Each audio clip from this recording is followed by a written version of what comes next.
Hello everyone, welcome back to the Logging In channel. Today for this episode of Logging In, I will be showing you how you can stop background apps for your Android device. Now let's walk through the steps to turn off background apps on Android device. So first of all, you go to your home screen and then open the display apps on your phone. Then you scroll down and click open the settings option on your phone. Once you open the setting, you need to tap on the apps and notification on your phone. Here, all the app screens will appear showing a list of all the apps currently installed in your phone. You can tap on see all apps over here, and these are all the applications that you have currently installed. Now tap on any Android application that you want to turn off your background activity. So here I'm just gonna tap on clock. The app info screen for that app will be displayed on your screen. Now here you need to tap on advanced for the further process. You tap on advanced and here you can see the battery option. You tap on battery.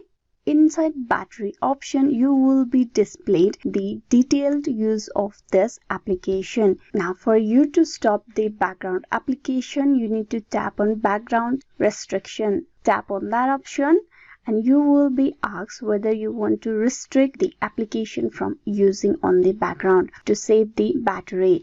If you tap on restrict, the app will no longer run in the background. Repeat this process for any other installed app that you want to turn off your background activity for. This is how you can stop background apps on Android device. Hope this video was useful on how you can stop background apps for your Android device. Please like and subscribe the Logging In channel and also don't forget to click on bell icon. Thank you.